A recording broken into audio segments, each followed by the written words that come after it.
İran ve Amerikanın müzakirələri nəticəyə bir addım daha yaxınlaşdı. Təvafuq yaxındadır, yoxsa daha peçidəliklər qabaqda? Əli Xameneyi yenə də İmam Həsən sülhündən danışdı. Mesajı kimlərədir, nigarançılıqları nələrdir? Cumhur İslami tam da dünyaya normalləşmə mesajı vermək istədiyi zamanda Səda-Simada fərqli sazlar çalınır. Rejimin televizyonundakı səslər münafiqlərin, nüfuzlərindir, yoxsa hökumətin ikinci planı? Mən Taha Kermaniyəm, siz Şirincəyə baxırsınız.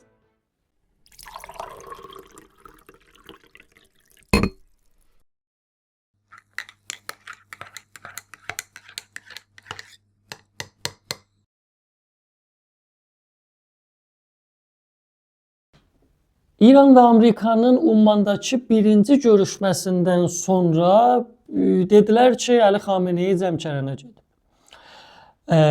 Günümüz dünyasında məxsusən siyasətin də bir riyazi kimi ölçülə bilir, şəffaf və bir çox sabit olunmuş elmi qayda çərçivəsinə yerləşdirilib, dəyərləndirilib, analiz edilə bilir bir məsələ olmasına baxmayaraq, İranda işlər çox da bu klişələrə uymayacaq şəkildə ilərləyir. Cumhur İslaminin yarım əsrlik tarixində hamımızın zehninin quşəsində tozihi rahat olmayan, məxsusən ayrı millətlərə açıqlamaqda zorluq çəkdiyimiz, amma bizim həyatımızın bir parçası, bəlkə də sərniştimizi dəyişdirən önəmli faktorların biri olduğu heç şübhəsiz İran İslam Cumhuriyyətinin etiqadi inanc məsələsidir. Bu inanc məsələsi zamanla müqayisə elədiyimizdə bəlkə bənzər bir olguya tabidir deyə bilərik. Yəni, bütün İran İslam Cumhuriyyəti məsullarını əgər tək bir inanc kategorisində dəyərləndirib, aldıqları qərar, elədikləri işləri o çərçivədə görüb dəyərləndirmək istərsək, bəlkə iki aşağı, üç yuxarı bir listə hazırlaya bilərik hamımız. Zuhur fəlsəfəsi, nə bilim, vilayət fəqih tezinin nələrə dayandığı, gələcəkdə öz düşüncə dünyalarında bu siyasi rejimi hara qoyub, haraya getməyini xəyal etdikləri. Bunlar bizim gündəlik həyatımızdakı yerini əgər dəqiq görmək istərsək, bugün hamımız yaşadığımız yaxçılıqlar və ya pisliklər, başımızdan keçən xətalar, xətərlər, gələcəkdə əldə edib edəməyəcəyimiz bir çox xəyalımız elə bu zahirdə bəlkə bir çox bu mənada inancı Cumhur İslami qəraəti ilə örtüşməyən insan gözündən məsxərə, Türkiyəlilər demişsən, saçma sapan bir sürü məsələ ilə gəlib gündəmimizə. Amma bu İran və İranda yaşayanların həyatının bir danılmaz, inkar edilməz və nə yazıq ki, yox sayılamaz bir parçasıdır. Ona görə İranda siyasətdə baş verənləri məcburən biraz da heç bəyənmədiyim şəxsən belə metafizik şeylər ilə tozih vermək və ya öcür doğru anlamağa çalışmaq zorundayıq. İran və Amerikanın müzakirəsindən sonra Xameneyinin Zəmkərana getdiyini deyirlər. Xameneyi Zəmkərana getdi. Zəmkəranın İran İslam Cumhuriyyətindəki yeri və əhəmiyyətini bilirsiniz. Kiminə görə Əli Xameneyinin karakterini keçmişdən günümüzə qədər dəyərləndirən, bu yöndə düşünən, yazıb pozanların qəraətinə baxdığımızda, məsələni dəyərləndirdiyinə baxdığımızda Əli Xameneyi özünü Şiə inancına görə 12-ci imamın geri gəlməsi, zuhurunda önəmli bir rol atf etdiyini görürük. Yəni özünü orada kilit rolda bir möhrə kimi dəyərləndirdiyini görürük. Bəlkə Əli Xameneyi özünü zuhurun müqəddəməçisi, nə bilim, Şii inancına görə İmam Zamanın zuhurunu rahatlaşdırmaq, uyğunlaşdırmaq, onun bir sadiq, bəlkə də tək sadiq əsgəri kimi görür özünü. Bunlar hamısı deyilə bilən qeyri-şəffaf və əslində qeyri-dəqiq iddialar, təhlillər və ya təxminlərdir. Amma olub bitənə baxdığımızda nə yazıq ki, sizin bizim inanclı və ya inancsız insanların hamısını, həyatını böyük bir ölçüdə öz təsiri altında buraxan bir məsələdən danışırıq. Elə ona görədir ki, bugün İran və Amerikanın həstəyi məsələsindəki görüşmələrin belə teknik, təxəssüsü bir müzakirələrdə biz Əli Xameneyinin Sulh-i İmam Həsənini təhlil eləməyə çalışırıq.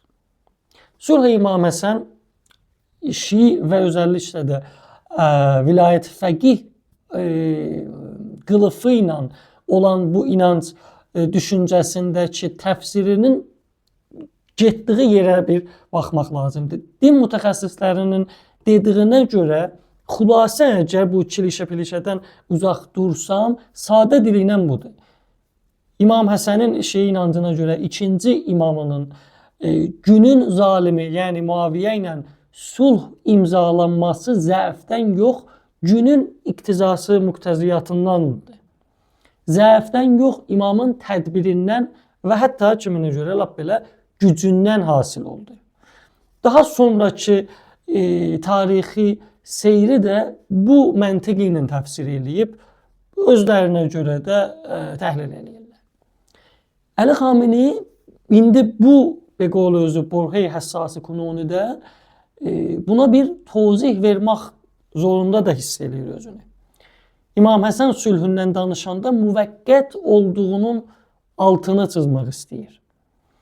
Sözləri önəmlidir, anlamlıdır və burada sətir aralarına baxdığımızda Xameneyinin niyyətxani eləmək zorundayıq azmunu xəta ilə.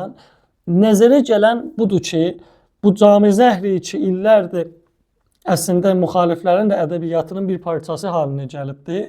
Cumhur-İslami nə zaman darda olsa, bu cür bir həssas məsələlərdə olsa, elə məsullarının taktikləri müxaliflərin nəzərindən əqəbnişini və Cami Zəhr işmaq kimi nəzərdə alınır, öcür oxunur.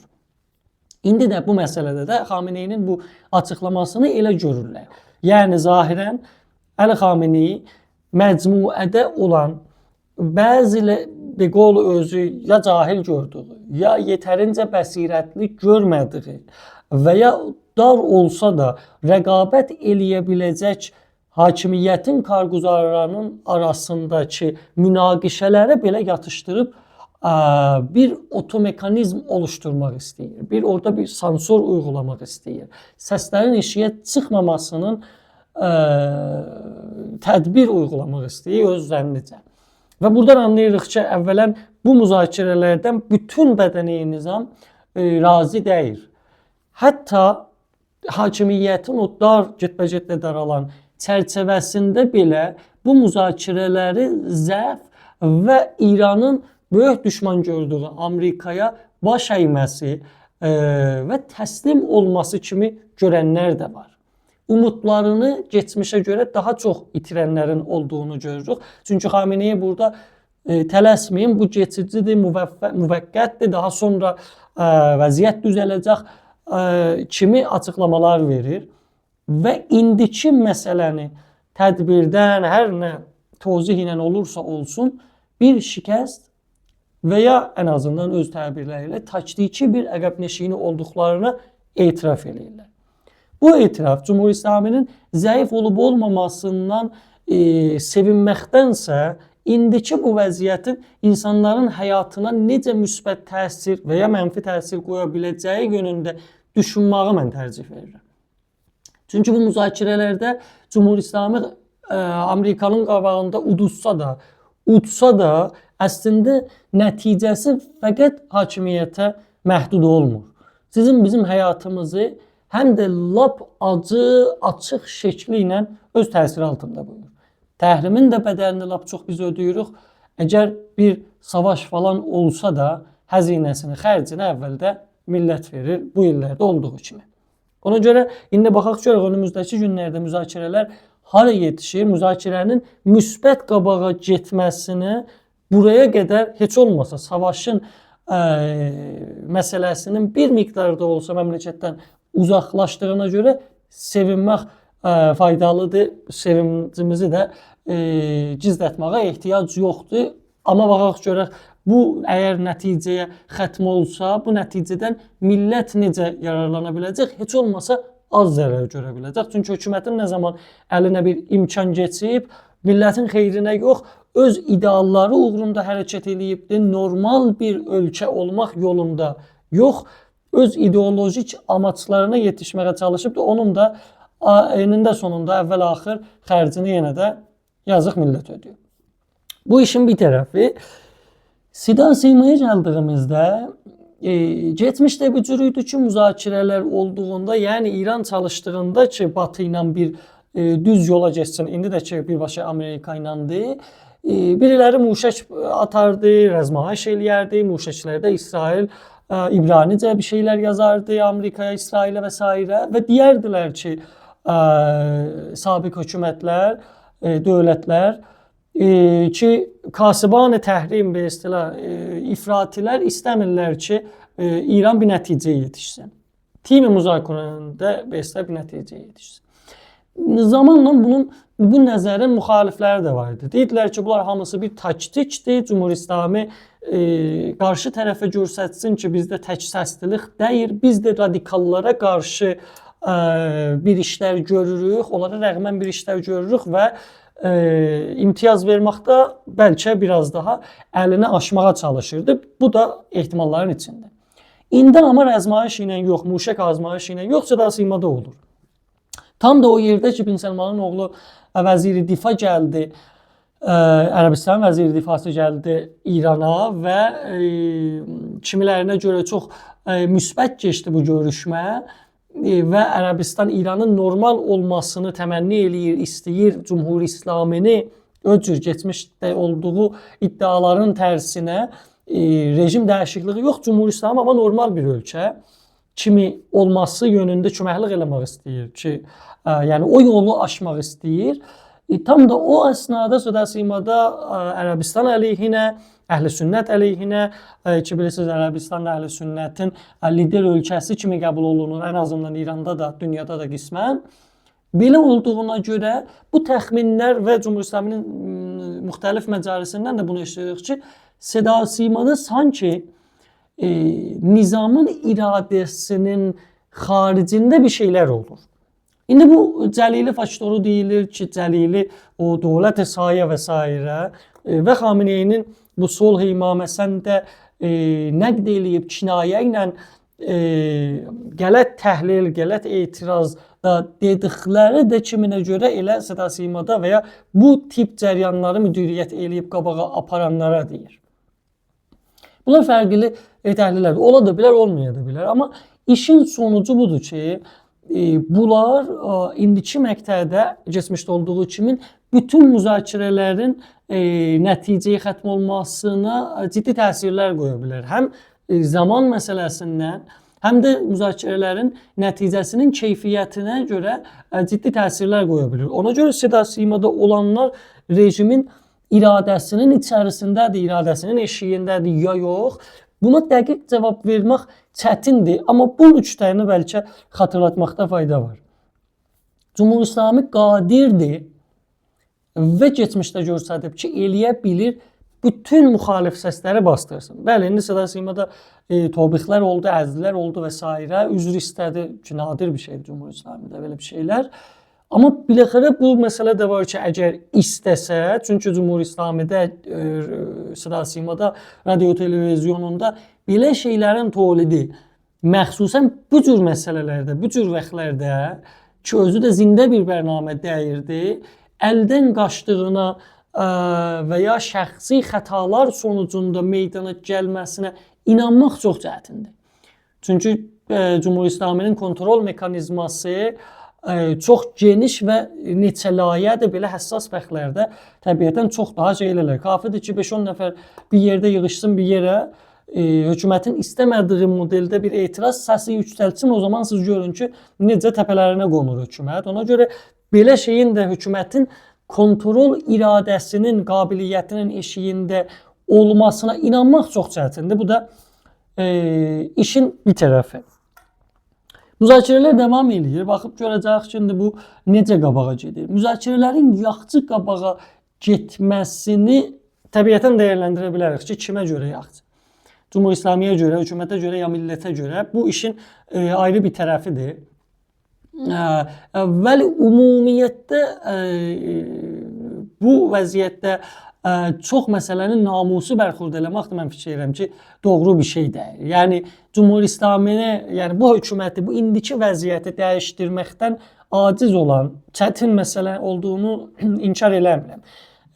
Vəli başarısız olan müxalif qüvvələr hər fürsətdə belə əlimizi duvayacaq ki, bir şey ola, o bir şeyi təxəyyül ilə olmadığında ki, savaş olacaq, İran düzələcək, ay nə bilim azad olacaq. Aha, olmayanda üzülü buna qarşı bir cəbhə tutmaq ən az hökumətin bəzi işləri qədər məntiqsiz, ağıldan uzaq olduğunu düşünürəm şəxsən. Ona görə diqqət ilə izləyib əlimizdən gəldiyi qədər etiraz nəqd eləməli yerdə təbii ki, yüksək səsdə sansursuz nəqd eləməkdə fayda var, amma məsələni belə inkar edib, belə kim bəsləməkdə çox doğru gəlmir mənə. Baxaq görək vəziyyət necə qabağa gedəcək. Proqramları qısa tutmağa çalışıram, çünki bilirəm izləmə hövsələsi indi bu video bombardımanın içində izləyicilərdə dardır. Ona görə mən də olabildiyincə xülasə eləyib öncədən düzgün dərsimi çalışıb sizə də xülasə vaxtınızı daha az alıb işi təhvil verməyə çalışıram. Sağ olun, sağlıcaqla qalın. Hər zamanki klişe cümləni təkrarlayıram. Əgər Şirinçay YouTube kanalına abunə değilsiniz, lütfən abunə olun. Bəyəndiyiniz videoları dostlarınızla paylaşın və lütfən nəzərlərinizi və əlbəttə nəqdlərinizi açıq, sansursuz bir şəkildə kommentlərdə yazın ki, əlimdən gəldiyincə hamısını oxuyub cavablamağa çalışıram. Gələcək videolarda da kəsinliklə diqqətə almağa çalışıram. Sağ olun, sağlıcaqla qalın, Şirinçayla qalın.